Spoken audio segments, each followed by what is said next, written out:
O professor Wilson Madeira Filho, ele possui graduação na Faculdade de Direito da Universidade Federal Fluminense, mestrado em Letras pela Pontifícia Universidade Católica do Rio de Janeiro e doutorado em Letras pela Pontifícia Universidade Católica do Rio de Janeiro também. E durante o doutorado ele realizou um período de estudos comparados na Universidade de Colônia, na Alemanha. Ele atualmente é professor titular de Teoria de Direito com dedicação exclusiva na Faculdade de Direito da Universidade Fluminense. Tive a alegria de, durante minha estadia ali como mestranda, o professor Wilson Madeira, ele foi o diretor da Faculdade de Direito da UF, também foi coordenador do programa de pós-graduação em Sociologia e Direito da UF, tanto no mestrado quanto no doutorado. Ele coordena projetos de pesquisa em Rondônia, no Pará, já coordenou por 8 vezes equipes da UF no projeto Rondon, coordena também o projeto Laboratório de Justiça Ambiental em Oriximiná, no Pará, onde tem campus avançado da UF, coordenou a mobilização social e redação do projeto de lei de diversos planos diretores municipais, já participou da coordenação de diversas conferências da cidade e também foi coordenador do projeto de fortalecimento em segurança alimentar e nutricional nos estados do Rio de Janeiro, Minas Gerais e Espírito Santo. O professor Wilson Madeira, ele coordenará a mesa e certamente será uma mesa extremamente interessante com as professoras Paola, Alba e Gladstone. E agora eu passo a palavra ao professor Wilson. Muito obrigada a todos e eventuais perguntas estarei aqui atenta ao chat. Muito obrigado, Marcelo, pela apresentação. É uma mesa com diversos colegas, né? Então, já parabenizo cada um por isso, né? A mesa conta com a professora Alba Simon. Ela atuou junto ao programa de pós-graduação em Sociologia e Direito da UF, como pós-doc. Até recentemente esteve na Unirio e tem larga experiência na gestão pública, né? Que trabalhou como gestora no Instituto Estadual do Ambiente no Rio de Janeiro, além de uma série de outros cargos que vão nos trazer essa perspectiva prática. Também estou com o Gladstone, né, meu colega de departamento, e que está nessa frente de assessoria jurídica popular, onde a gente tem ampliado essa atuação, e o Gladstone está nos trazendo, incorporando, tornando mais substantiva essa questão que é arrojada e necessária, sobretudo nos conflitos rurais. E a Paola já fez mestrado, doutorado, a gente já se encontrou diversas vezes, então é uma colega nossa muito apreciada e trabalha com a questão na dimensão urbana, né? Então a gente está colocando aqui a questão ambiental sobre múltiplos aspectos, que a Paola, então, com essa inserção na política de mobilidade, sobretudo, vai garantir para a nossa mesa esse perfil arrojado. Então, sem mais delongas, porque a gente só tem 1h30, salvo engano, a gente escolheu a ordem, professora Alba primeiro, é a ordem que está no programa, né? Não? A gente combinou que o professor Gladstone inicia. Então, o Gladstone começa, depois Alba, depois Paola. Assim? Então tá. Então, sem mais delongas, passar a palavra para o professor Gladstone. Obrigado, professor Wilson. Obrigado a todos e todas. Como o professor anunciou, sou o professor Gladstone Leonel, da Universidade Federal de Viçosa. Ato Falho, onde eu me formei, da Universidade Federal Fluminense. Gostaria também de cumprimentar as pessoas da Espanha, né, que também nos assistem. Então, buenas tardes a todos e todas, expositores e participantes do congresso. Les voy a pedir permiso para hablar em português. Vou iniciar a minha exposição que diz respeito, né, justamente para ter uma possibilidade de articulação e de diálogo com as outras professoras da mesa, a agroecologia e a reforma agrária como um instrumento de luta e alternativa ambiental. Então, quais são as razões de trabalhar esse tema, pessoal? As razões em trabalhar esse tema é porque se observa nos dias de hoje, principalmente no Brasil, a partir da conjuntura política que se anuncia, mas isso não é algo recente, isso já tem um bom tempo, que se trata a agricultura e o meio ambiente como se fossem coisas separadas, como se chocassem. Né? Então, a gente observa que, muitas vezes, um plantio, ao trazer a temática da agricultura do Brasil, um plantio tenderia a um desmatamento, a preservação de uma não utilização agrícola do solo, ou seja, apresentando para a gente um cenário de uma dicotomia que me parece que se trata de uma falsa dicotomia, né? Uma vez que a gente observa que os gargalos que estão presentes me parecem que são os modelos que são implementados em si. Então, alguns não admitirão essa mescla hoje em dia, né? Sobretudo dentro de uma lógica hegemônica. Por quê? Porque os modelos em que se apresenta o debate, tanto da agricultura como do meio ambiente, são modelos, ao meu ver, em larga medida, insustentáveis. Então, algo que a gente poderia debater e trabalhar a partir de uma outra seara e pensar novos caminhos de sustentabilidade, estão colocados como desafios, né? Inclusive nós, como operadores de direito, repensar essa discussão, repensar esse debate dentro da seara também do direito. E me parece que essa apresentação, sobretudo, ela defende tanto a agroecologia como a reforma agrária como alternativas viáveis dentro desse aspecto, né, que pode também apoiar a efetivação de direitos humanos, de direitos fundamentais. No entanto, antes de fazer essa abordagem sobre a própria agroecologia e a reforma agrária, né, e suas razões de garantir essa conexão de metabolismo entre agricultura e meio ambiente, me parece que é importante apresentarmos as razões de crítica ao modelo agrícola dominante no Brasil e o porquê dessa separação entre meio ambiente e agricultura quando nós fazemos esse debate, muitas vezes. Quando a gente trabalha o contexto atual da agricultura brasileira, que é muito, vamos dizer, festejado pelo agronegócio, a gente está falando de algo que mantém uma estrutura, né, latifundiária de 520 anos, que foi se repaginando. Nós estamos falando de algo que, em pleno século XXI, ainda é baseado na exportação de matéria-prima, só que com o nome de commodities.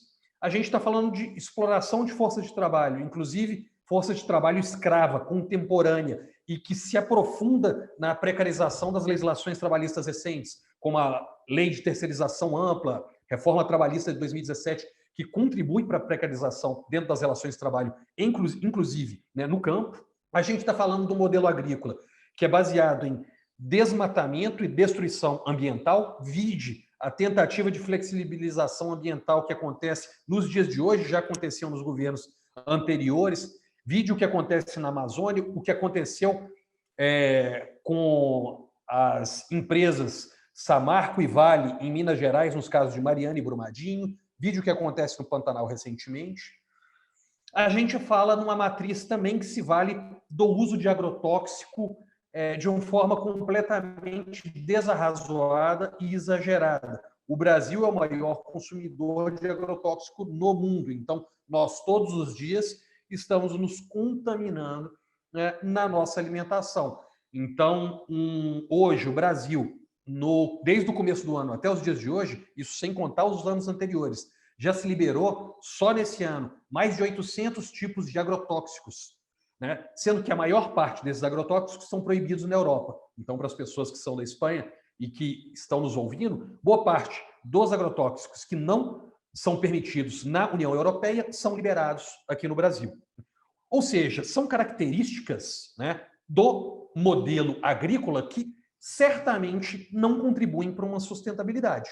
são claramente insustentáveis à dinâmica de agricultura que prevalece no Brasil, apesar da narrativa apresentada para nós não ser a narrativa que explicita todas essas questões, que explicita todos esses problemas. No entanto, para fazer essa abordagem, para trabalhar os impactos da sociedade, não só os impactos na sociedade, mas a leitura que eu faço a partir do direito desses fenômenos, ela tem uma influência também na teoria crítica desenvolvida na Escola de Frankfurt, né, para trabalhar o direito, a partir do Max Horkheimer, que no seu livro vai fazer uma distinção da teoria em sentido tradicional e da teoria crítica, que me parece que é muito útil para a gente trabalhar essa temática. A teoria em sentido tradicional, ela vai ser elaborada sem contato direto com os problemas sociais, e me parece que por isso ela tende a ser falha. Por quê? Ela se constrói um percurso provável, se omitindo ou incluindo fatos para explicá-lo, né? Então se ignora uma totalidade estabelecida por um modo de produção presente, que é o modo de produção capitalista, numa agricultura que se desenvolve a partir desse modo de produção, e a ciência jurídica passa a ser vista de maneira pretensamente independente, autônoma a essa estrutura e muitas vezes neutra, né? Então se isola o fato muitas vezes para se observar o fenômeno jurídico. Então, por exemplo, se olha uma lei como se ela fosse algo determinado e acabado, né? E algo que muitas vezes não tem conexão com a realidade. Então, aqui no Brasil, há pouco tempo atrás, né, se houve um debate para se aprovar uma PEC da felicidade. Problema nenhum se aprovar uma PEC da felicidade, desde que ela tenha factibilidade enquanto política, enquanto concretude, o que a maioria das vezes não acontece. Então, por isso, a utilização da teoria crítica me parece interessante e importante nesse aspecto, porque a história ela não é do indivíduo ou da norma isolada, mas ela parte também do modo de produção que determina esse caminho histórico. Como eu salientei no momento anterior, nesse caso, o capitalismo e a agricultura a partir desse capitalismo. E o meio ambiente também. Então, é necessário observar a totalidade para se compreender a realidade. Então, não adianta, por exemplo, eu querer aplicar isoladamente a PL, o projeto de lei do veneno, conhecido como PL do veneno, que é o projeto de lei 6299 de 2002, caso seja promulgado, sem compreender o funcionamento histórico do Estado, abrindo capital para transnacional e expandindo seus negócios em território brasileiro. Então, é importante, ao trabalhar essa noção da teoria crítica e do pensamento crítico, né, que sua teoria, como eu disse, ela não tem um sentido de simplesmente analisar o indivíduo, a norma isolada ou a generalidade de indivíduos, né? Mas o conflito vai ser uma engrenagem da teoria crítica num diálogo do real para a transformação da realidade.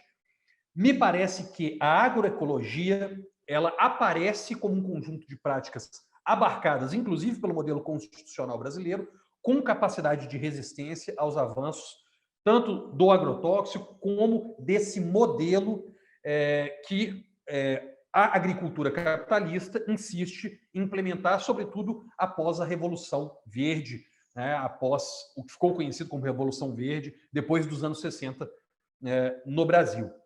Não só no Brasil, né, mas no Brasil também isso ficou muito claro. Quando a gente fala em agroecologia, as pessoas, às vezes, principalmente no direito, não entendem muito no termo, porque compreendem se tratar temas relacionados a ciências agrárias, ao debate agrário, mas eu acho que 5 características nos permitem explicar rapidamente o que seria isso, né? Então, quando eu estou falando de agroecologia, certamente estou falando de alimento saudável, então sem utilização de agrotóxicos nem transgênicos, ou seja, garantindo inclusive uma segurança alimentar tanto do indivíduo como a segurança alimentar do país, né, que opta por não utilizar transgênico ou não permitir o uso exacerbado de agrotóxico. Então, a agroecologia, ela por si só, ela já permite, já garante a utilização do alimento saudável. Além disso, ela trata também do alimento barato. Por que barato, pessoal? Porque não vai ser um alimento, né, um produto que vai estar sob efeito do mercado externo ou do fluxo de câmbio. Ele é voltado prioritariamente para o mercado interno e para a alimentação das pessoas. Então, ele se preza também a soberania alimentar, uma vez que nós não vamos depender, né, de uma produção externa para o alimento do próprio povo. Então, essa seria uma segunda característica. Um terceiro, que é um alimento produzido com respeito ao trabalhador e à trabalhadora, então sem exploração, e uma vez que, em regra, se trata de uma produção própria, né, a gente observa que a agroecologia ela vai permitir, então,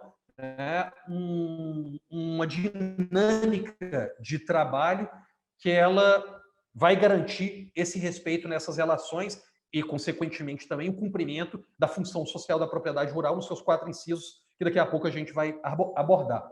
Um quarto elemento, quando a gente fala em agroecologia, a gente fala em alimento produzido em pequena propriedade ou comunidade, porque no latifúndio não é possível se produzir agroecologicamente. Ou seja, ao falar em agroecologia, a gente também está falando em reforma agrária, porque a reforma agrária viabiliza a produção agroecológica e viabiliza a sustentabilidade, visto que no latifúndio é impossível de se desenvolver dentro de uma lógica de sustentabilidade. E, por fim, um quinto elemento, que é o alimento consciente. Né? Por que consciente? Que, além de respeitar o meio ambiente, ele dialoga com outros saberes, que não simplesmente o saber científico, acadêmico, ou corporativo, mas um saber que está em contato com o camponês, que está em contato com o povo, na sua forma de se estabelecer e de se apresentar perante a sociedade. Diante disso, pessoal, me parece importante destacar que a agroecologia por si só, ela pode sim ser uma grande promotora de direitos humanos e respeito à Constituição Federal. Então, para além de simplesmente fazer a crítica ao modelo agroambiental vigente, que se faz presente, é importante a gente fazer uma análise a partir da construção de direitos humanos, só que não simplesmente uma construção de direitos humanos como se os direitos humanos vindo junto com os europeus, seus ideais, suas instituições jurídicas e políticas, proclamado liberdade e igualdade a partir da Declaração Universal de Direitos Humanos em 1948, a Declaração de Direitos do Homem e do Cidadão, tratados e convenções internacionais. Mas uma outra dimensão de direitos humanos, que é uma dimensão de direitos humanos que é produzida a partir de uma história não oficial, uma história não escrita ou não transmitida pelas instituições, né, que o professor Boaventura de Souza Santos vai chamar uma história de ausências produzidas por um cotidiano de opressão e de exploração. Então, quando a gente está falando em direitos humanos, para além dos tratados e convenções, estamos falando também dos direitos humanos que são estabelecidos com as lutas de resistência, como a cabanagem, a balaiada, a revolta do Malês, Inconfidência Mineira, Canudos, Contestado, resistência à ditadura militar, né, que vai o quê? Vai possibilitar uma alternativa de vida digna aos povos que estão à margem da ordem e do progresso, ou seja, uma outra manifestação de direitos humanos ou uma outra forma de enxergar esses direitos humanos e que me parece que, em alguma medida, também é recepcionada pela Constituição brasileira. Então, quando a gente fala nessa abertura dos direitos humanos, da promoção dos direitos humanos, da abertura constitucional para trabalhar a agroecologia, eu estou querendo trazer para o campo jurídico o debate de agroecologia. E aí eu vou tratar de 6 direitos humanos que me parece que a própria Constituição e a própria leitura de direitos humanos, elas são efetivadas, elas são garantidas com o desenvolvimento da agroecologia como um instrumento transformador, como um instrumento que possibilita um modelo agroambiental de fato importante nos dias de hoje. O primeiro direito humano, pessoal, é o direito humano à alimentação adequada.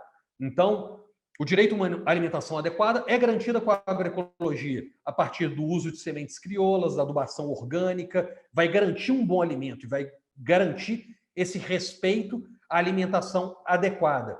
Isso aí já foi efetivado através de uma PEC na Constituição Brasileira, que é 47 de 2003, que virou Emenda Constitucional 64 de 2010, que vai garantir essa segurança alimentar. Então, é um direito humano que é estabelecido com a agroecologia, o direito humano à alimentação adequada.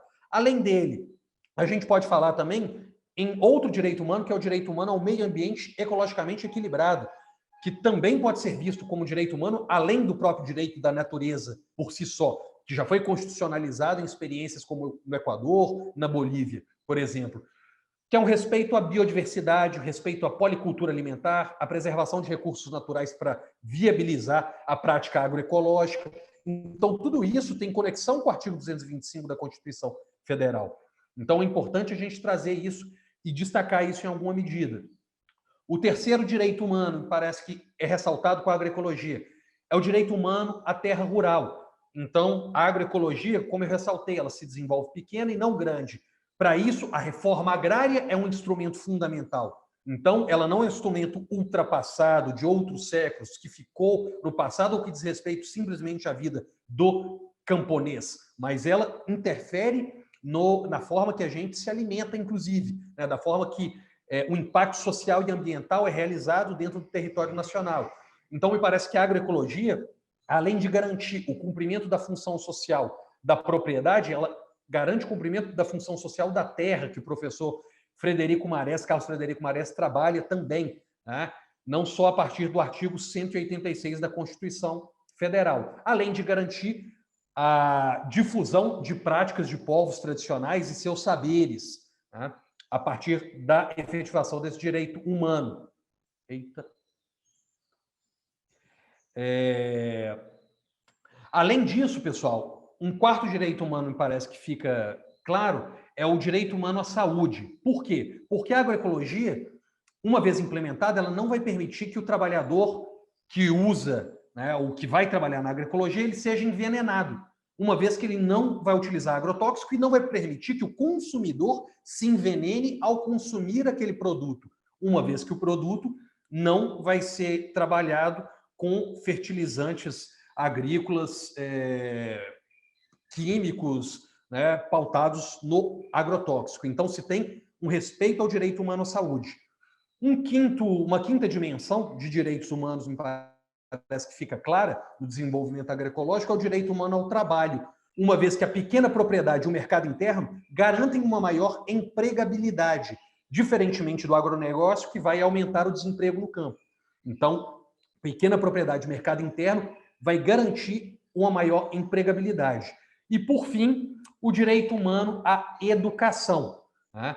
Que falar em agroecologia é falar também em educação popular para as próximas gerações preservarem e estimularem a produção agroecológica. Então, a gente está falando de um diálogo de saberes e práticas que ela se dá de forma horizontal através da troca entre camponeses, indígenas, quilombolas, cipozeiros, faxinalenses, né, nas suas formas de produzir saberes e de estimular a própria agroecologia.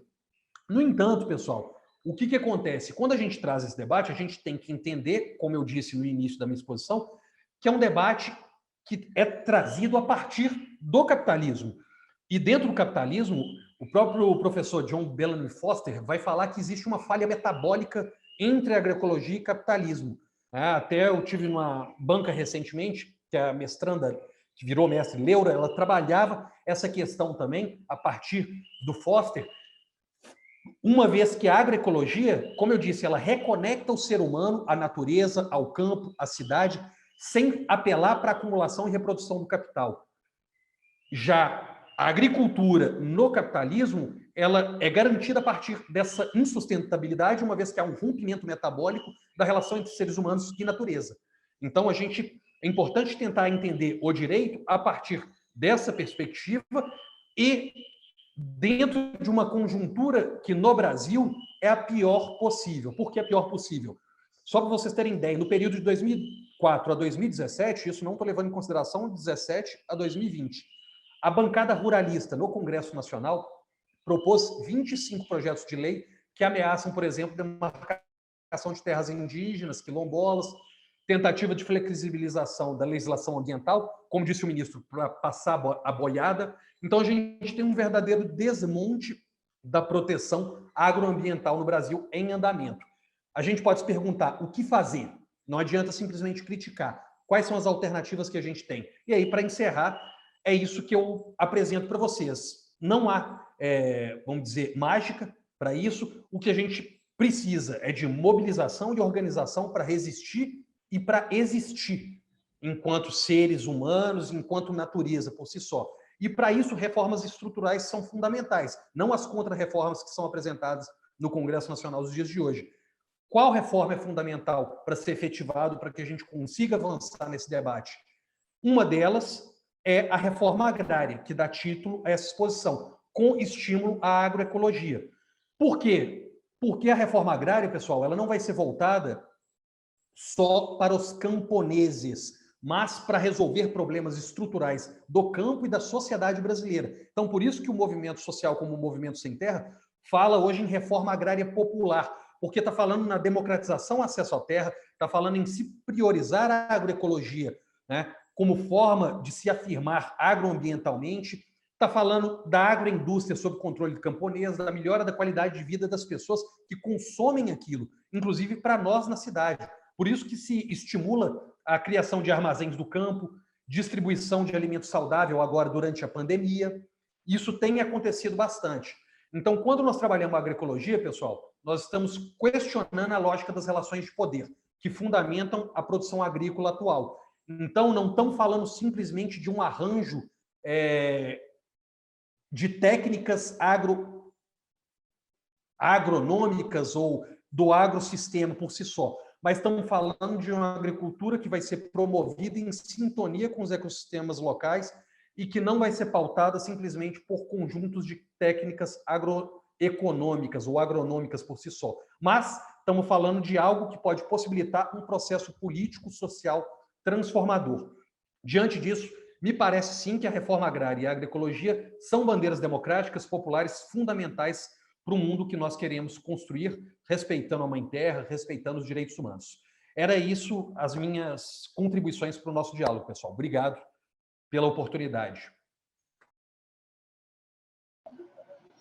Obrigado, Gladstone. Pela excelente fala, daqui a pouco a gente entra num debate e vamos comentar algumas coisas a respeito do direito à alimentação adequada e diversas colocações. Passando, então, a palavra para a professora Alba Simão. Aqui, bom dia ainda, né? Não, agora boa tarde para todos e todas. Obrigado pelo convite.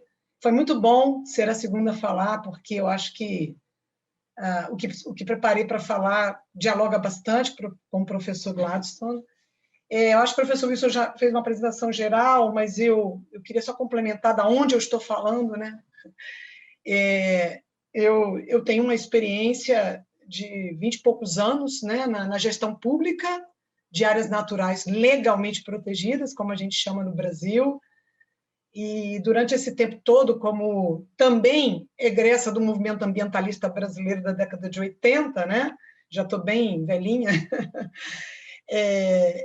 enfim, participei da criação, da construção, e hoje participo das críticas, né, da política brasileira de conservação da natureza, da política brasileira ambiental e, em particular, da de conservação da natureza.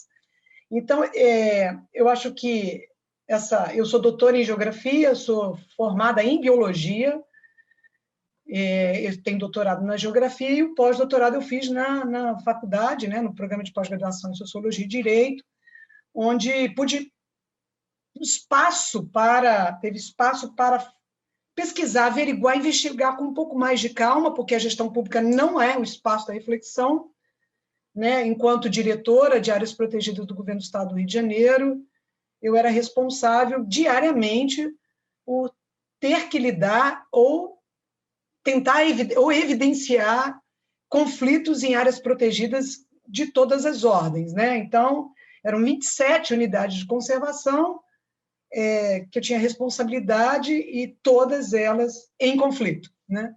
Então, acho que esse espaço dado na academia, no pós-doutorado, me trouxe um pouco alguns elementos para eu pensar o que, de fato, evidencia esses conflitos, quem são os atores, o que de fato, precisa ser discutido, trabalhado, investigado, que a gestão pública não tem, não é o espaço da reflexão.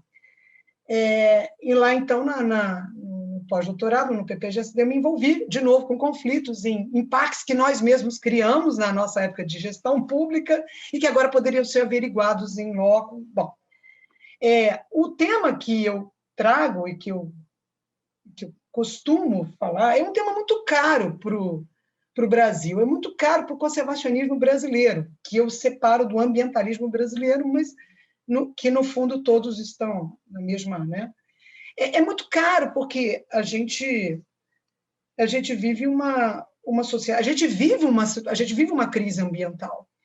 E a ideia de criar espaços, né, áreas naturais legalmente protegidas é uma ideia que é dividida, partilhada pelo mundo. Hoje, o que se precisa é conservar a biodiversidade com estratégias eficientes, eficazes e com justiça social, conservação da biodiversidade, enfim. É um tema caro, então fazer crítica a essa política, ainda mais hoje em dia, né? Que eu acho que todos os palestrantes estão falando isso. É muito bom a gente frisar, até porque a gente está num congresso que tem pessoas de vários lugares do mundo, né? E sobretudo da Europa e sobretudo da Espanha, do que está acontecendo aqui no Brasil. Então, é muito difícil para a gente criticar uma política de conservação brasileira à luz do que ocorre hoje no Brasil, que o professor falou com muita propriedade, que é o desmonte, né? Então, a gente está vivendo um outro tipo de situação hoje no Brasil que não nos permite mais trazer as velhas críticas que a gente tem sobre instrumentos de conservação. De qualquer maneira, eu entendo que isso precisa ser feito e agora à luz do que está acontecendo e não esquecer esses temas. Então, criar áreas protegidas, criar unidades de conservação é uma política perseguida pelo mundo. É a considerada a única estratégia mundial de conservação de natureza. É você reservar espaços e dar a ele uma regulamentação jurídica para que ali naquele território, naquele espaço, haja regras de uso ou até de não uso. Então, é uma política perseguida pelo mundo. 80% dos governos do mundo criam áreas protegidas para a conservação da biodiversidade. O problema no Brasil é que a forma como elas foram criadas e geridas, né, ao longo da história do Brasil, não é exagero dizer que interferiam em direitos básicos. Aí eu estou me referindo a comunidades que a gente considera tradicionais, né, povos, comunidades tradicionais, e nessa caixinha chamada comunidades tradicionais, eu estou falando de comunidades indígenas, quilombolas, estou falando de pescadores, de ribeirinhos, de beiradeiros, de quebradeiras de coco, estou falando de caipiras, estou falando que é a diversidade brasileira cultural, né? Então, estou falando da sociedade brasileira, né? Então, essa política de conservação de áreas protegidas perseguida pelo mundo, e no Brasil não ficou de fora disso, ela tem impactos sociais, né? Sobre o mundo rural, o mundo remoto, enfim. Então, o Brasil ele é signatário da Convenção da Diversidade Biológica, da Biodiversidade. Nós temos uma Constituição, como o professor disse, que obriga o poder público a instituir esses espaços no Brasil, espaços territoriais legalmente protegidos, para que respeite o tal artigo 225 da Constituição, porque todos têm direito ao meio ambiente ecologicamente equilibrado, todos, né? E não eu brinco que não é um meio ambiente qualquer, tem que ser ecologicamente equilibrado, é um bem de uso comum do povo. Então, existem obrigações legais de se criar esses espaços, se manter esses espaços com objetivos muito concretos, né? O Brasil tem uma lei, eu estou aqui no meio de pessoas que só falam de leis, eu não gosto de falar de leis, mas é importante frisar que nós temos uma lei muito elaborada ao longo de 10 anos pela sociedade civil, poder público, movimentos sociais de uma forma geral, que é a lei que institui, que regra as unidades de conservação no Brasil, né? A gente chama de lei do SNUC, né? Que ela fala de sistema, é a Lei 9985 de 2000, que todo mundo fala muito, trabalha muito, pesquisa muito. Ela é uma regulamentação da Constituição Federal. Então, ela é uma lei que disciplina como que se cria, como que se gere, como que se implanta unidade de conservação no Brasil. Estou falando de como se cria, como se implanta e como se rege parques nacionais, reservas biológicas, estações ecológicas, refúgios de vida silvestre, áreas de proteção ambiental, reservas de desenvolvimento sustentável, reservas extrativistas, que são categorias brasileiras, né? Então, essa lei é a lei que regulamenta essa política de conservação brasileira, praticamente. Então, assim, há conflitos de sobreposições territoriais, se cria áreas protegidas, se cria unidade de conservação sobre territórios tradicionais, há conflitos entre normas, instituições que consolidam as políticas, né? Há conflitos com INCRA, há conflitos com FUNAI, que são os responsáveis pelas terras indígenas, há conflitos com o INCRA, que é o responsável pelos assentamentos de reforma agrária. Então, há conflitos institucionais, há conflitos na lei, há conflitos de concepção, porque a ideia de criar áreas naturais protegidas parte de uma ideia de que a natureza é intocada, ela precisa ser intocada, ela precisa ser separada da espécie humana, em contraposição à ideia de que natureza, cultura e sociedade caminham juntos, são indissociáveis. Então, é um debate que envolve posturas ideológicas, concepções distintas de natureza, de gestão, de modelos de conservação de natureza. Então, não é um debate fácil, é um debate muito caro, e que se consolida na gestão pública através da evidenciação de conflitos. No Brasil, dependendo dos governos, há uma alternância de possibilidades de implantação das unidades de conservação, de encarar os conflitos de frente, e há a possibilidade também de não fazer. Nós estamos vivendo nesse momento, e eu não vou ficar repetindo do desmonte, vou falar, todo mundo aqui está vivendo isso, né? Aqui na mesa, pelo menos, onde as conquistas, os pactos construídos ao longo desse processo de mais de 20 anos com essas comunidades, em função da permanência com dignidade nessas áreas, estão sendo rasgados, né? E eu me debrucei, enquanto pós-doutorando, num regulamento chamado Termos de Compromisso, fiz um estudo sobre os termos de compromisso instituídos no âmbito da gestão federal, paliativo, administrativo, não judicializado, no âmbito do ICMBio e do Estado do Rio de Janeiro, com comunidades tradicionais, que são termos que possibilitam a permanência com, digamos assim, com um pacto de deveres e direitos de cada parte, né? Para que permaneça em seus territórios e não sejam desapropriados ou desalojados compulsivamente. Eu digo para vocês que esses termos de compromisso estão sendo rasgados hoje em dia pelo antiministro, né, do Meio Ambiente, resultado de conquistas de muitos anos. Então, uma das grandes questões que chama a atenção, e ficar falando de conflitos das comunidades afetadas, das comunidades que têm seus direitos básicos afetados, seus direitos territoriais impedidos, seus direitos sociais, digamos assim, né, também impedidos, também olhar um pouco para dentro do poder público, que é o órgão responsável pela implantação dessas áreas, e olhar o que acontece dentro desse órgão que não é monolítico, que não é nem um pouco formado por pessoas que estejam em comunhão de estratégias políticas, e averiguar o que de fato significa, o que de fato é o seu papel, e como é que ele olha para essa questão, e com que instrumentos e políticas ele age, né? No Estado do Rio de Janeiro, e em outros estados também, não existe um locus, um espaço, uma coordenadoria, uma área onde se trata os conflitos ambientais, né? Eles são completamente ignorados, porque aceitar que há conflitos ambientais é aceitar que há uma total falta de gestão da conservação da natureza. Aceitar que os conflitos ambientais existem é aceitar que o órgão é inoperante, o órgão é incapaz de cumprir a sua função. Portanto, os conflitos não são diagnosticados, não são vistos, eles não são computados, eles são considerados problemas ambientais. E, portanto, requer fiscalização, coerção, multa, né?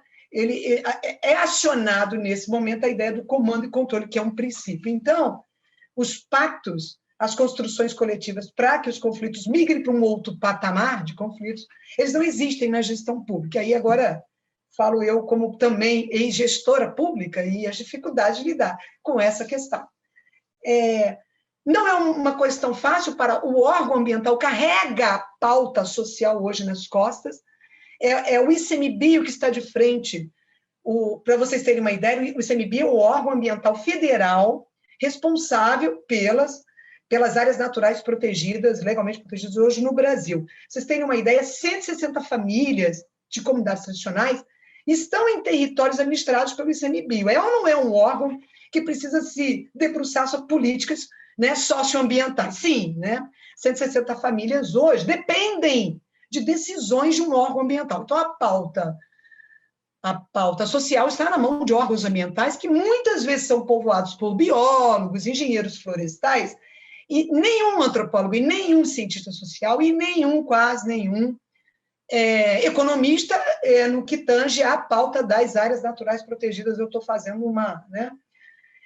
E, no entanto, esse grupo responsável por exemplo, 160 comunidades tradicionais inseridas em territórios geridos por essa instituição, tem que lidar cotidianamente com direitos sociais, ambientais, territoriais, culturais, tem que lidar com casos onde há uma colisão de direitos fundamentais.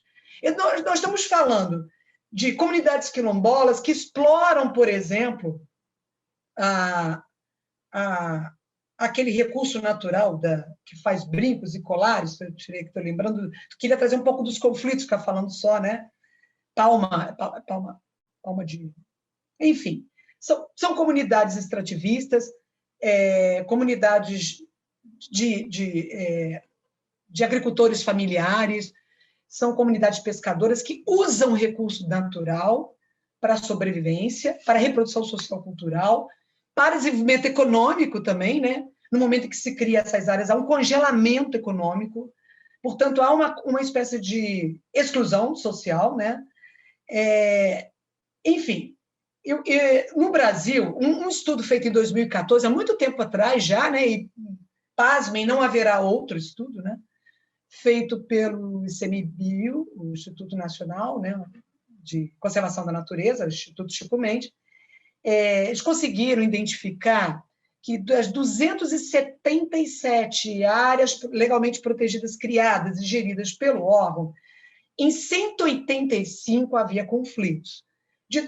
Das 277, 185 haviam conflitos. E esses conflitos, a maior parte com agricultura familiar e com assentamentos de reforma agrária criados em áreas que viraram áreas protegidas depois.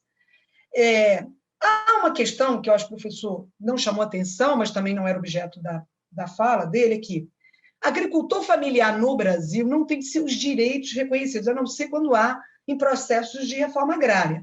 Já quilombolas, indígenas e populações tradicionais, de uma forma geral, há como se amparar para resgatar seus direitos territoriais. Então, através de lei, através da Constituição Federal. Então, existe uma legião, e o grupo mais afetado são agricultores familiares, que não conseguem reivindicar direitos territoriais, a não ser quando estão contemplados pela reforma agrária. Esses conflitos, estou chamando assim, eu vou ficar só neles até para trazer o debate, a maior parte deles, né, entrando nessa seara de quem são os atores em conflitos, que associações evidenciaram o conflito, que ações do poder público foram tomadas para minimizar, ou que a gente evita resolução de conflitos e evita também solução de conflitos. A gente trabalha muito mais com a ideia de minimizar e para que ele passe para um outro patamar. A maior parte desses conflitos, a orientação que se chega, a conclusão que se chega, é que, para que haja respeito a esses direitos territoriais de permanência em seu território, 3 grandes ações precisam ser feitas, né? A primeira é retirar, na verdade, não é retirar, a primeira é de fato retirar, é que o órgão ambiental sonha com isso, é retirar as comunidades das áreas ancestrais às quais estão. Mas essa possibilidade é quase que impossível no Brasil, onde há debates calorosos de cunho ideológico com relação a essa questão. É impossível. Hoje, na década de 70, 80, regime militar era possível. Hoje em dia, não mais, até porque há uma orientação do Ministério Público de que direitos culturais e direitos ambientais estão no mesmo patamar. Então, a segunda maior resultado que se tenta chegar é mudar a categoria de conservação. Se você tem comunidades tradicionais que usam recursos naturais, estão inseridas em áreas que não pode ter presença humana, então é necessário que essa categoria, por exemplo, o parque, mude para uma outra categoria que preveja a presença humana. Mas é uma mudança de categoria de conservação da natureza, as comunidades continuam lá dentro, né? Há uma outra orientação mínima de que elas podem e devem ficar seus territórios tradicionais livres de um manto regulador jurídico e, portanto, elas não precisam mais estar juridicamente tuteladas pelo Estado, elas podem estar, né, com seus territórios sem um manto jurídico que regre essa relação. E qual é a grande discussão sobre isso? A grande discussão sobre isso é que isso não vai funcionar, né? Há uma crença de que, no momento que não está dentro de uma área protegida legalmente, o Estado não está ali como controlador, a tendência é o uso excessivo dos recursos naturais, a pressão do desenvolvimento econômico sobre essas áreas ruralistas, sojeiros, né, que a gente chama o pessoal da soja, e o futuro dessas áreas é sucumbir. E essa população ir toda para a periferia, que é onde vão as populações tradicionais hoje no Brasil, que estão impedidas de usar o seu território. Bom, eu não comungo dessas ideias, mas eu entendo, e eu queria trazer para o debate, que a grande solução é também trazer elas para o debate, é construir a saída com elas, né? É fazer essas comunidades participarem da gestão através de construção de mecanismos que possam dialogar com essa conservação da biodiversidade, que é tão importante e que muitas vezes só se mantém em função da presença dessas comunidades, por conta do seu manejo tradicional, por conta do seu conhecimento tradicional de manejar as florestas. Então, o debate é um pouco específico, um pouco técnico, e o que eu queria trazer para vocês uma outra dimensão, porque o que se espera de biólogos e do debate da conservação da natureza é sempre judicializar e entender quais instrumentos não estão sendo efetivos na proteção da natureza. E eu quero trazer para vocês isso, que um dos instrumentos precisa ser debatido, questionado e reconstruído é a própria política de conservação da natureza do nosso país. Então, eu fico por aqui, aberta a debate, caso possamos migrar para ele. Obrigada pela atenção. Obrigada, professora Alba. Também temas importantes que eu acho que vão agitar o debate. Já tem até perguntas para ambos no chat. Agora, passar a palavra à professora Paola Porto. Boa tarde, agora também boa tarde, Brasil, né? Boa tarde, Espanha, querida Laura, e todos os demais que estão aqui presentes. Cumprimentar a todos os presentes, né? Agradecer o convite do professor Gilvan, aos idealizadores desse seminário, ao Éder, agradecer também a coordenação desse painel, o professor Wilson Madeira e demais membros do painel, professor Gladstone, professora Alba, pelas brilhantes apresentações anteriores a mim, e também a Marcela e Laura, que estão aqui presentes, e todos, e também bastante importante, todos os presentes aqui que nos ouvem e nos assistem. Bom, me apresentar, eu sou a professora Paola, o Wilson já havia me apresentado um pouco anteriormente, né, enquanto aluna do programa de PPGSD aí da UF, mestrado e doutorado. No mestrado, por que eu estou me apresentando? Porque no período do mestrado, enquanto eu entrei na UF, no programa, eu estava trabalhando também na área da gestão pública, enquanto gestão de mobilidade urbana municipal aqui em Niterói, no Rio de Janeiro. Então, a partir dessa experiência, enquanto gestora pública, enquanto no planejamento, na execução e fiscalização do trânsito dessa cidade, eu comecei a investigar e até hoje saí da área pública e hoje somente pesquisadora sobre essa questão do trânsito, mobilidade urbana. E especialmente na minha cidade, acredito que seja conhecida talvez a larga escala, a Ponte Rio-Niterói, o que vem a ser isso, essa divisão entre Rio de Janeiro e Niterói. Niterói hoje é uma cidade especialmente com um índice de IDH, de desenvolvimento bastante alto, e que isso representa um grande número de automóveis, e aí eu vou explicar um pouquinho sobre isso, sobre essa questão dos automóveis, desses veículos individuais, o que isso tem representado na questão da mobilidade urbana. Né? É claro que essa mesa, essas palestras hoje têm, pelo menos as duas anteriores, do professor Gladstone e da professora Alba, tem um viés bastante voltado para a questão ambiental. Sem dúvida alguma, a questão da mobilidade urbana tem essa pegada da questão ambiental, entretanto, sobre outro viés, sobre outra conotação bastante diferente. Né? Não é sobre questões dos conflitos ambientais, aqui a gente vai falar um pouquinho diferente disso. Então, com relação à minha apresentação, foi explicar o porquê dessa ideia de pesquisar a mobilidade urbana, até porque, na época em que estava trabalhando na gestão urbana, lembro que nós contratamos um urbanista que fosse planejar o trânsito aqui de Niterói, e uma das questões que foi levantada era a Ponte Rio-Niterói, né, que era o grande movimento da cidade para a capital. Ela é ao lado, Niterói, para quem não conhece, por isso que eu quis explicar um pouco, é um evento internacional, talvez tenhamos outras pessoas aqui que não do Rio de Janeiro ou não do Brasil. Niterói é uma cidade separada por uma baía, que fica ao lado da capital, e dentro de todas as capitais, das principais capitais do mundo, é onde tem maior oferta de emprego. Isso que vai levar à questão do trânsito, desse ida e vinda, que é o horário do rush, essa ideia da mobilidade em si. Então, trazendo aqui, pode compartilhar a tela?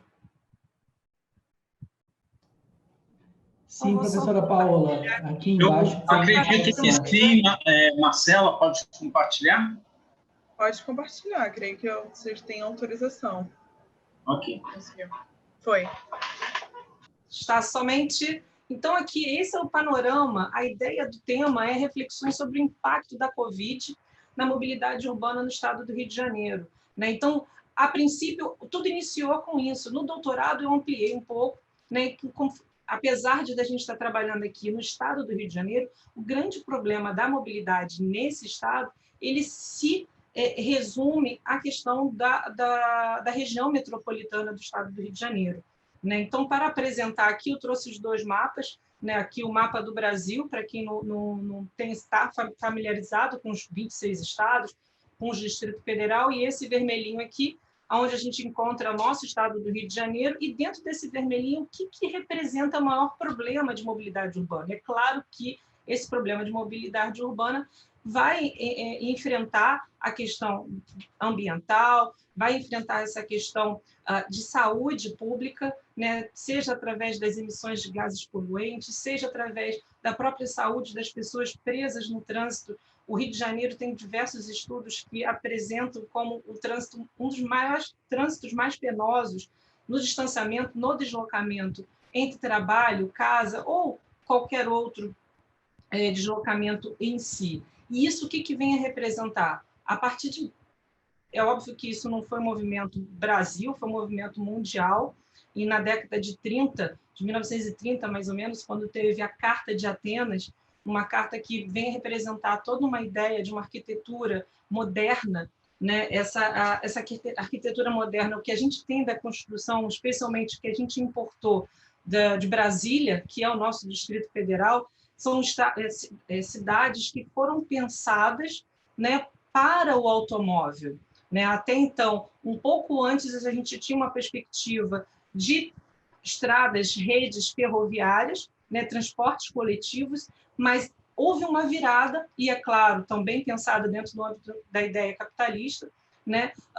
Um pouco mais à frente, a gente tem a construção aqui no Brasil da CSN, construções no estado de São Paulo de uma série de montadoras. Então, isso foi voltado para um planejamento de umas cidades voltadas para os automóveis, e não cidades compactas, cidades que atendessem uma ideia de transporte coletivo. Então, acho que, efetivamente, em que pese a gente tenha essa ideia do Estado obviamente, mais ou menos no mesmo configuração de transportes coletivos, efetivamente é na região metropolitana que temos os maiores problemas de trânsito. Então, na ideia aqui de estados, Rio de Janeiro, o tamanho do estado do Rio de Janeiro e a região metropolitana, o que representa para a gente? Né? Dentro do estado do Rio de Janeiro, com 92 municípios, 22 fazem parte da região metropolitana do Rio de Janeiro. Hoje, uma população estimada de 17 milhões de habitantes, e na região metropolitana, dentro desses 22 municípios, estamos com 13 milhões de habitantes. E aonde que nos afeta efetivamente no campo da mobilidade urbana, temos atualmente, em 2020, uma perspectiva do DETRAN, que é o nosso órgão que cadastra, né, que faz toda a regulamentação dos veículos, em 2020, 7 milhões de veículos em todo o estado do Rio de Janeiro e 7 milhões e meio, praticamente, somente na região metropolitana do Rio de Janeiro, nessa área. Vejamos que 43 na área total do estado e 7 na área da região metropolitana. E o que isso representa na mobilidade urbana dessa região. Então, trago aqui para vocês, por isso, mobilidade urbana, a gente trabalha muito com mapas também, né? Então, não tem jeito, por isso que eu quis trabalhar com essas imagens. Isso aqui é um mapa da região metropolitana ainda de 2012, com essas vias, né? Isso que representa a oferta de transporte. Esse mapa é do PDT-U, que é o Plano Diretor de Transportes Urbanos da região metropolitana, e ainda um cenário referência de 2012. Atualmente, esse cenário não é o mesmo. Por exemplo, aqui, quando a gente lê o BRT, que existia uma linha em 2012, atualmente nós estamos com 3 ramais e 25 linhas. Um número bem maior do que nós tínhamos em 2012. Estamos em 2020. Metrôs, em 2012 tínhamos 2 linhas, hoje nós temos 3 linhas. Né? Então, já modificou, ao menos esses transportes coletivos houve um certo progresso, uma certa alteração para melhor, antes cenário pandemia. Tá? Barcas, aqui na região metropolitana, nós tínhamos 4 linhas funcionando aqui, saída. Para quem não conhece, essas 2 áreas aqui vermelhas são as áreas vermelhas que a gente tem o metrô, por exemplo. Então, aqui é o grande centro do Rio, o grande coração financeiro e grande oferta de empregos, da onde que todos os demais municípios que fazem parte da região metropolitana se deslocam, né, naquele movimento pendular de horário do rush, saída e volta do trabalho e casa, né, que é a grande representatividade da mobilidade. Então, essa é a rede relevante de viária, as barcas e os trens. 8 ramais, atualmente nós estamos com 5 ramais, tá? Então, houve uma diminuição, pelo menos, no trem. Esse é o cenário. E faltou aqui falar sobre a questão de 2012, que antes nós não tínhamos o VLT, que é o veículo leve sobre trilhos, a partir de 2016, com as Olimpíadas que aconteceram aqui no Rio de Janeiro, nós passamos a ter o VLT. Esse é o cenário de transportes coletivos. Entretanto, aqui, dentro dos principais modais de transportes coletivos que nós temos aqui, na nossa região metropolitana do Rio de Janeiro, aqui eu trago também uma evolução de 2003 a 2016 com relação à disposição, à divisão, né? Como é que eles se dividem? Em que pese, sabe? Bom, as pessoas conhecem que trem, metrô e barcas são transportes ou são considerados transportes de grande capacidade, alta capacidade de transporte é muito maior o número de pessoas, mas o que representa efetivamente o transporte no Rio de Janeiro são os ônibus, especialmente os ônibus municipais, eles que fazem o maior número de viagens na população. Então, temos os ônibus municipais e os ônibus intermunicipais, que vão atuar aqui enquanto responsáveis de transportes coletivos na mobilidade urbana da região metropolitana do Rio. O VLT aqui eu também trago, né, e vejam que a partir de 2016 que ele tem uma certa representatividade. Anteriormente nós não tínhamos essa representatividade de VLT. Van também tem, especialmente no Rio de Janeiro, que é a capital do estado, e no entorno. Nem todos os municípios têm esse tipo de transporte. Metrô, falando ainda de metrô, somente a capital do Rio de Janeiro possui o metrô, né? Veículos de trilhos subterrâneos, Barca, Niterói e Rio de Janeiro, em que pese no estado do Rio de Janeiro, a própria concessionária que faz a prestação de serviço aquaviário também trabalha com outra linha, mas não é dentro da região metropolitana, portanto, eu nem trago aqui o trajeto Angra dos Reis e a Ilha Grande. Ok. Com relação à divisão dos modais, e agora saindo um pouco dentro daquela lógica dos transportes coletivos, que eu apresentei anteriormente, os principais modais de transportes coletivos, a gente vai ter aqui, e na imagem azul, né, ele representava, ao menos em 2003, né, maior parte de responsáveis do transporte coletivo da população fluminense, né? O transporte a pé seria em segundo lugar, bicicleta e transporte individual, né? Então, aqui, em que pesa assim, a olho nu, ou pelo menos numa visão um pouco mais espacial, parece, na ideia aqui de trânsito que eu trago da Ponte Rio-Niterói, que o carro seria o maior responsável do trânsito, do deslocamento de pessoas. Não. Na verdade, ele transporta muito menos pessoas, essa é a ideia. Né? É isso que vai acabar acontecendo com a questão dos transportes individuais. Ele transporta muito menos pessoas, entretanto, ele ocupa muito mais espaço no espaço urbano. E isso vem, obviamente, afetando a própria ideia de direito à cidade, né? Seja na ideia do autor Henri Lefebvre, seja no David Harvey, né? Todas essas ideias de que a gente tem o direito à cidade são violadas a partir disso, né? Na hora que a gente coloca o transporte individual enquanto ocupando o espaço na cidade que seria, teoricamente, de todos. Ok. Em 2016, o que a gente tem de panorama de viagens, transportes coletivos, passa para 11 milhões em milhares de viagens, né? Individual permanece, na verdade, diminui um pouco nessa ideia, e transporte individual aumenta substancialmente, bicicleta e a pé. Esse é o panorama que a gente tem dentro dessa divisão dos transportes coletivos e transportes individuais. Com relação ao transporte público coletivo, como é que funciona dentro do nosso estado, especialmente numa regra geral? São serviço público prestado por empresas privadas por intermédio de contratos de concessão. E concessão simples. Nessa perspectiva de concessão simples, na ideia de que a principal meio de remuneração das tarifas da empresa é através da tarifa paga pelo usuário. Essa é a ideia do custeio, né? Em que pese aqui, quando a gente fala, por exemplo, do metrô, do trem ou das barcas, há uma lógica histórica no estado do Rio de Janeiro que o estado subsidia, ao menos, a questão da infraestrutura desses tipos de modais, ou também a própria ideia de comprar trens, comprar os carros do metrô e as barcas, né? Numa forma de baratear o preço final ao usuário, que isso que representa a grande questão.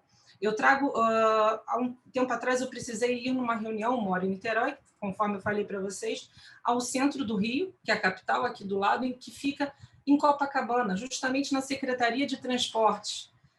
E como é que eu vou? Eu vou de transportes coletivos, eu estudo isso. E comecei a ver qual transporte que eu vou pegar para poder ir a Copacabana, sair de Niterói e ir a Copacabana. Entretanto, eu pegaria diversos transportes, eu pegaria um ônibus daqui da minha casa até o centro, Barcas, outro ônibus, e fui somar o preço dessas passagens, dessas tarifas. Extremamente caro. Eu falei, eu vou de carro, sai mais barato. Sai mais barato. E esse é um grande problema hoje que a gente tem na mobilidade. Daí que a pessoa que, obviamente, possui um pouco mais de condições, vai comprar um carro e vai colocar esse carro para rodar na cidade, e é esse círculo vicioso, né, de ocupação dos espaços públicos, ocupação da cidade nessa perspectiva. Então, a tarifa desses transportes públicos, de uma maneira geral, que custeia, é paga pelo usuário, tá? E ela serve para cobrir os custos operacionais do serviço prestado. Obviamente, ela é fixada pelo poder público, seja no próprio momento da contratação, seja nas suas atualizações, e ela é cara para quem paga. Ela é absolutamente cara para quem paga. Estudos, e não faltam estudos a respeito dessa ideia de que quem é o usuário desse transporte coletivo e o sobrepeso desse valor dessa passagem sobre o usuário de classes C e D.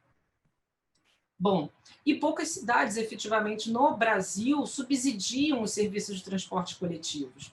Eu lembro que, quando eu estava já em fase de doutorado, a gente estava terminando no estado do Rio de Janeiro a construção do metrô, da linha 4.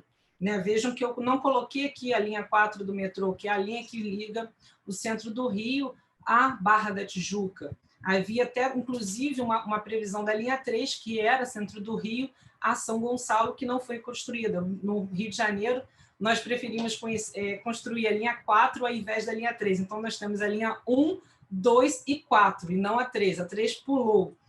Mas, enfim, com relação a isso, nesse momento, e é uma construção absolutamente cara, para quem conhece os estudos de mobilidade urbana, o preço por quilômetro de uma construção, seja de uma VLT, seja do BRT, seja do metrô. O metrô, em disparado, é o preço do quilômetro mais caro para a sua construção, implementação e manutenção.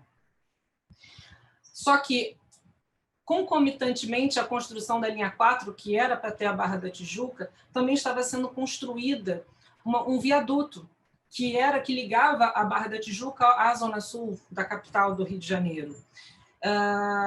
Logo após a construção de ambos inaugurados, imaginava-se que as pessoas que morassem no bairro que foi abrangido pelo esse metrô utilizassem o transporte coletivo. Só que não. Com a construção de mais um viaduto, oferecendo mais uma oportunidade de estrada, de espaço público para os carros e especialmente para a população que mora na Barra da Tijuca, que é um bairro na zona oeste do estado do Rio, da capital do Rio, as pessoas começaram a utilizar mais os automóveis. E aí a gente começa a se perguntar, a se questionar com relação ao financiamento. Quem custeia isso? Quem vai pagar essa tarifa? Porque a pessoa que vai sair da Barra da Tijuca e utilizar o espaço público, esse espaço urbano, colocando o seu automóvel privado, que teve como benefício um viaduto que custou milhões para o estado do Rio de Janeiro, que teve subsídio federal também, quem é que vai custear isso? Quem vai custear o transporte coletivo? Eu preciso dessas ruas, dessas vias liberadas, para que a população utilize essa lógica. Até porque a gente tem uma lógica daquilo que eu falei no início, da Carta de Atenas, de 1933, que teve como uma perspectiva de uma arquitetura moderna, na qual o Lúcio Costa trouxe toda uma ideia para Brasília, e muitas cidades seguiram nessa perspectiva de uma cidade sendo construída para o automóvel, e também numa perspectiva econômica, né? De anos para trás, essa perspectiva começou a se inverter, a lógica se inverteu. Não havia mais espaço, não há espaço urbano. Paola, eu só vou te solicitar para encaminhar para o encerramento, para dar tempo para os debates. Então já vou. Tá ok, tá ótimo. Então, essa perspectiva de Então, deixa eu parar aqui, interromper o compartilhamento, já fica mais fácil. Perfeito, nossa, agora que eu vi o horário. O que acontece? Essa é a lógica do financiamento do transporte coletivo. Então, não estava dando certo, né? As próprias as empresas de ônibus já haviam anunciado que havia uma diminuição na quantidade de usuários, e isso refletia, obviamente, na própria sustentabilidade dessas empresas, na permanência, na manutenção dessas empresas. São empresas privadas que visam lucros, que ela tem que ter essa manutenção, senão elas não vão funcionar. Bom, cenário antes pandêmico.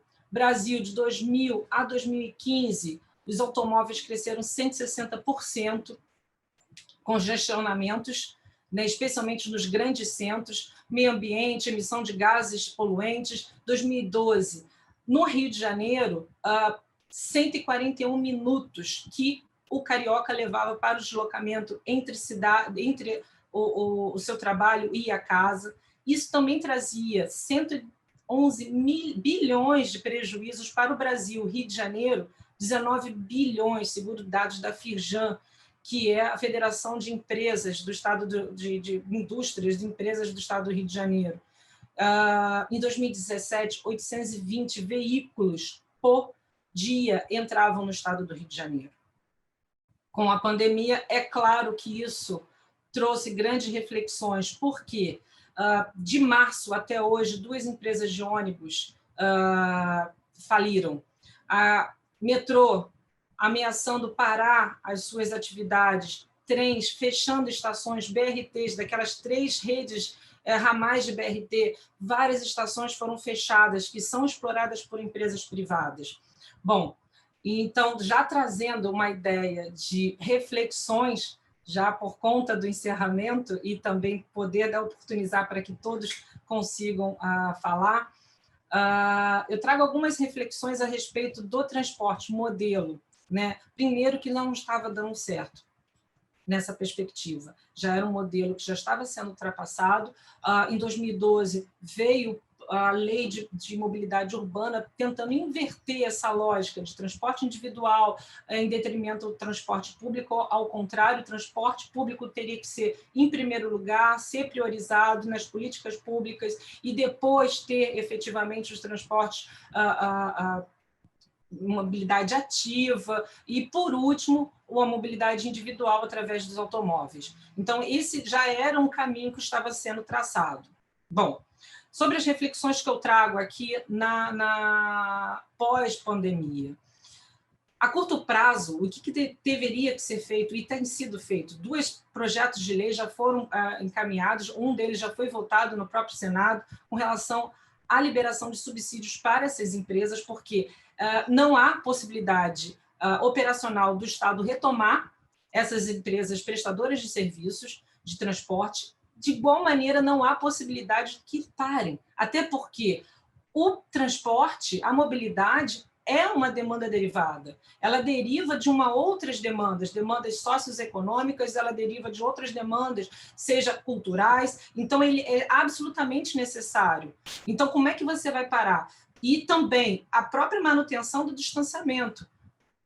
Bom, com relação às próximas reflexões, isso, então, a curto prazo, teria que ter uma ideia de subsídio para a manutenção do serviço público de transportes coletivos. A médio prazo, implantação efetiva dos princípios, né, dos princípios e diretrizes da política de mobilidade urbana nacional, ainda também a incentivos com relação à mobilidade ativa, no que se refere à própria região metropolitana do Estado do Rio de Janeiro, articulação metropolitana absolutamente fundamental, em que esbarramos sempre no pacto federativo da independência dos municípios, mas não há mais espaço para isso. Estamos em premente necessidade que os municípios se articulem em prol da mobilidade urbana. E Médio prazo, ainda, agências reguladoras, fiscalização, especialmente por conta dos transportes de ônibus aqui na nossa região, que é a nossa realidade. É uma caixa preta, não sabemos como funciona, qual é o faturamento, até mesmo para poder efetivamente ter esse subsídio. Enfim, faltam 2 minutos, e me encerro aqui, me colocando à disposição de todos, não deu tempo. Enfim, agradeço mais uma vez a possibilidade aqui de trazer algumas reflexões. Obrigado, Paola. Enfim, a gente tem três apresentações, cada uma especialmente rica, né, com temas distintos. Enfim, já algumas perguntas foram colocadas pelo chat. Eu tive que mudar de computador, que o outro estava travando, mas eu acho que eu lembro as perguntas de cabeça. Mas, de qualquer maneira, só fazendo breves comentários, né? Na fala do professor Gladstone, a gente já teve toda a questão da política nacional de segurança alimentar e nutricional, que ela tem todo um histórico no Brasil, né? O Brasil conseguiu aprovar legislação referida ao reconhecimento do direito humano à alimentação adequada, saiu do mapa da fome, agora ameaça retornar esse mapa da fome, então é uma questão de suma importância, né? É claro que temas correlatos, como a reforma agrária, como foi colocado pelo professor, como vários outros, né, como a comida livre de veneno, livre de agrotóxico, né, são elementos também que vão conjugar essa importante flexão. Mas, em caminho contrário, vem a fronteira agrícola, vem o transgênico, vem o desmonte, né? Essa foi a política, foi a primeira vetada pelo atual governo federal, mas antes disso, foi também a primeira vetada no primeiro dia do governo Temer. Então, a gente tem que ter a ideia de que há uma força contrária do alimento industrializado que está sendo levado em consideração, né? O professor Alves Simão fez algumas correlações com a primeira palestra e trouxe significativas questões relativas à gestão de unidade de conservação, demonstrando um histórico, né, que foi elaborado na seara institucional e do próprio poder público, né, que desde a esfera federal, né, a cisão entre IBAMA e ICMBio, que agora está ameaçada já tem proposta para retornar a ser um órgão só pelo governo atual, e todo o avanço que ocorreu com as políticas de áreas protegidas no país, não apenas através do SNUP, mas através de várias políticas e, sobretudo, dos elementos micropolíticos, como os termos de compromisso, como foram colocados. A Marcela colocou de volta aqui as perguntas. E a Paola trouxe a questão urbana e a questão da mobilidade, que é um dos principais elementos, com toda a complexidade que o tema merece, né? Então, enfim, são temas fortes e eu parabenizo. Tem duas perguntas maiores, uma da Laura. A Laura está aqui presente. Então, eu vou sugerir da própria Laura fazer a pergunta, já que ela está, vamos dizer aqui, está como uma grande colaboradora nesse evento em Ourense, na organização. Agradecer a ela pela atuação. Então, passando para Ok, professor Wilson, obrigada. Obrigada, boa tarde a todas, boa tarde a todos, mais uma vez. É um prazer estar aqui com vocês. Buenas tardes a todas e todos de Espanha. Bien, minha pergunta vai para o professor Gladstone e diz respeito ao cenário político brasileiro e também aos acordos e documentos internacionais firmados pelo Brasil, mas que no cenário atual estão negligenciados. E aí eu faço referência específica à minha área de investigação hoje, que são os ODS, e por isso eu pergunto ao professor Gladstone, resumindo o que eu escrevi, como o senhor enxerga o papel dos educadores ambientais e dos atores locais dentro desse cenário, né? Não só o cenário da relevância de preservação da agroecologia, de enaltecimento da agroecologia e da reforma agrária, como muito bem o senhor colocou, e de outros direitos humanos muito bem pontuados, mas também da necessidade de se manter os acordos internacionais de pé, a serem concluídos, a serem cumpridos de alguma maneira, até porque o governo brasileiro teve no governo anterior, chegou a trazer as metas globais para a esfera nacional. Nós temos os ODS, o plano de cumprimento dos ODS, indicadores nacionais, cuja equipe foi desfeita pelo governo atual. E aí, dentro desse cenário, é essa pergunta: como os educadores ambientais e os atores locais podem reagir, resistir? E eu, como educadora ambiental também, por isso que eu quero muito ouvir a sua opinião. Obrigada. Já pode responder, já? Bem, eu que agradeço, viu, Laura, a pergunta e a contribuição aí. Bem, eu acho que, assim, antes de mais nada, eu não vou me alongar muito na resposta, até para garantir também o direito humano ao almoço das pessoas que estão do GT desde as 9 horas, né? E eu, particularmente, 1h30 tenho uma outra atividade, mas... Enfim, eu acho que essa questão é uma questão importante, né? Os próprios pontos da agenda, né, do ODS são interessantes de serem debatidos, de serem colocados, mas me parece que, assim, nós estamos numa conjuntura, né, não precisa nem falar de retrocessos, né, absolutos, né, esses retrocessos que falta a gente cavar o fundo do poço. Então, me parece que o não cumprimento de tratados e convenções nesse sentido, nesse aspecto que você coloca, obviamente eles são extremamente prejudiciais, né? E o papel dos educadores ambientais, dos sujeitos, né, que estão envolvidos com o cumprimento não só dessas metas, mas como atores para permitir o desenvolvimento disso, eles são fundamentais, mas me parece que eles são fundamentais, sobretudo, se forem estabelecidos em contato com o povo, que constrói diretamente isso.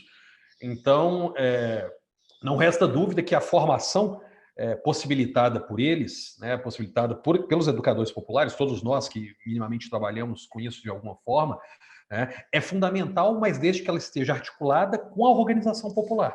Porque sem base social e sem flanco, a gente vai ficar falando para quem? A gente vai fazer discurso crítico para quem? Sabe? É um discurso que não vai ecoar.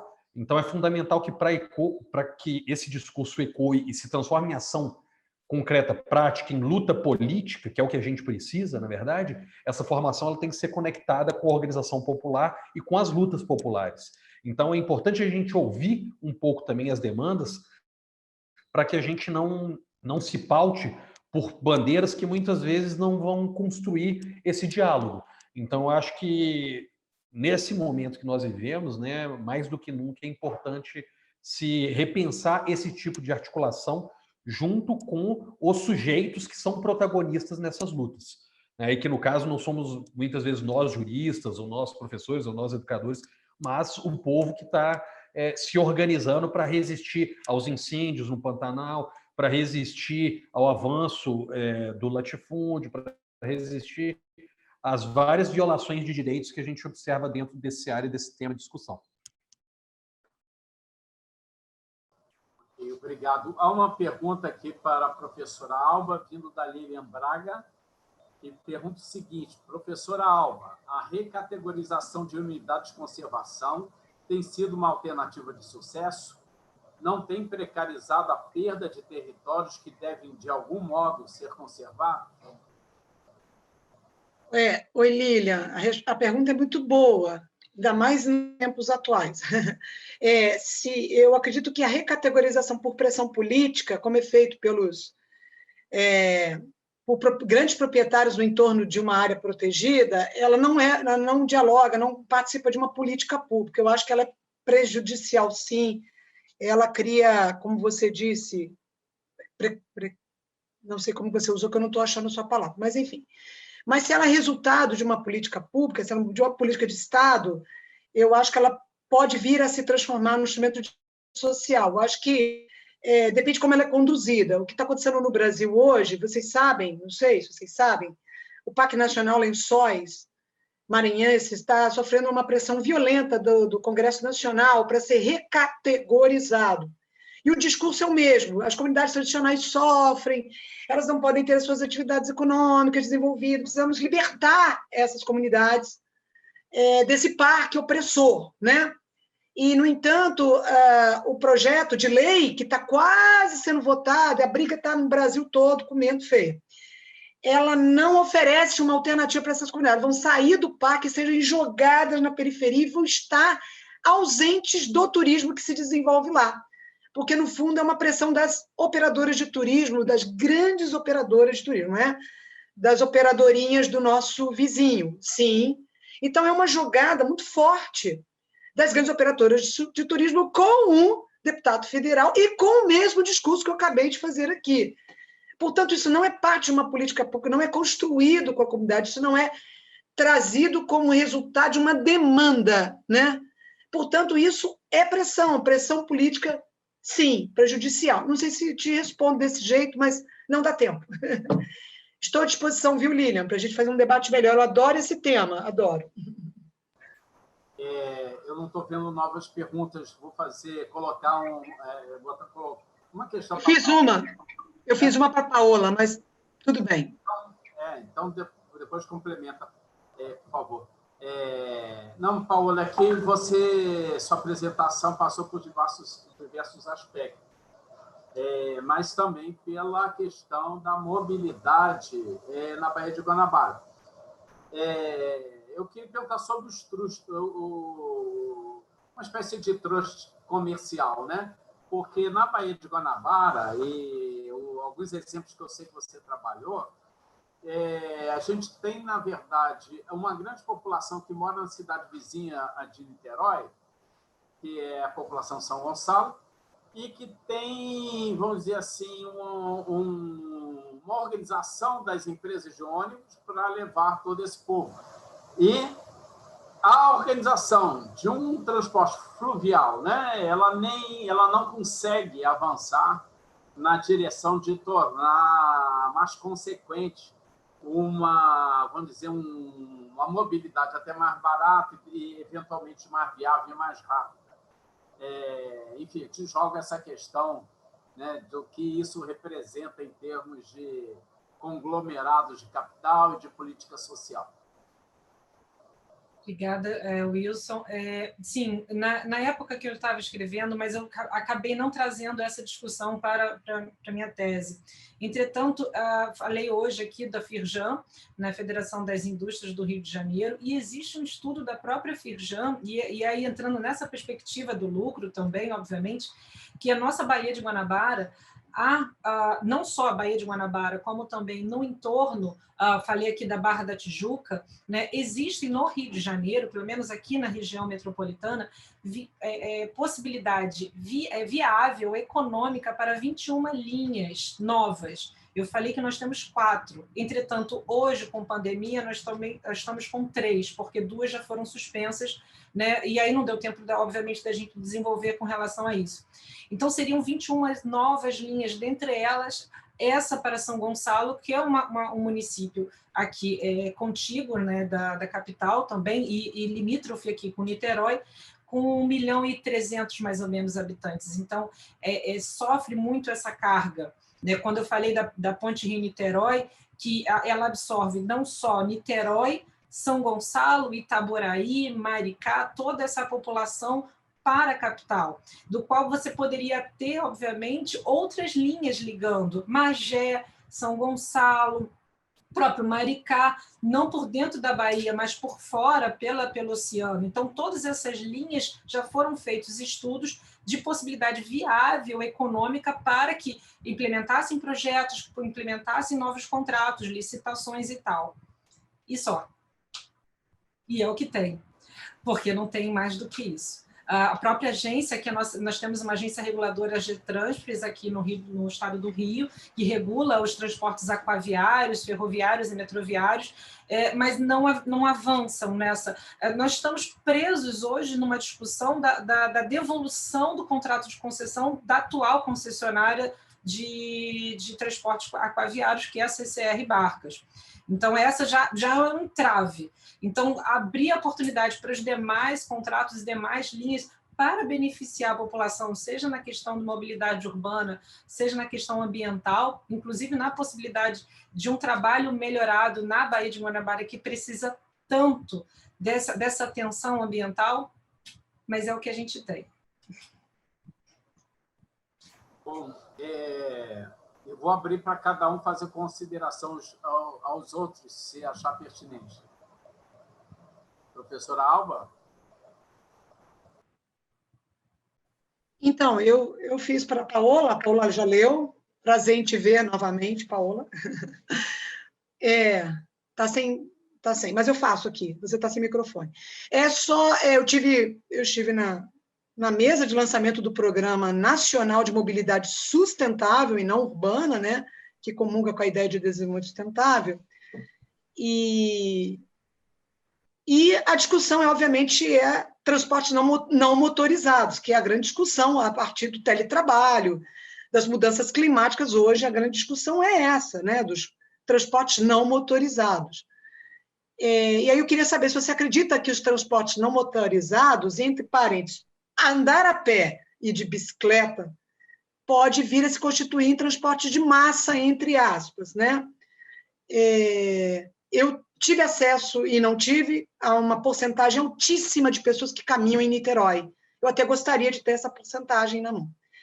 E entendendo que isso vai exigir mudanças da cidade, como, por exemplo, transformar as cidades em cidades caminháveis, né? Recuperar a caminhabilidade das cidades. Então, eu queria saber o que você acha, por favor, se puder. Bom, eu vou terminar aqui, viu, professor Wilson? Eu não vou fazer mais consideração nenhuma, já me despedindo e agradecendo e escutando a Paola. Obrigada. Obrigada, professora Alba. Prazer em revê-la novamente.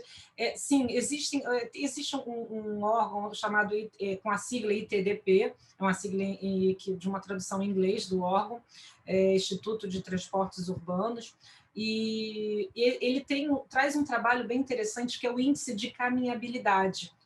No final da sua pergunta, falando sobre a ideia da caminhabilidade. E dentro desse índice de caminhabilidade, ele vai trabalhar com algumas premissas para que essa caminhabilidade de cada cidade consiga se efetivar.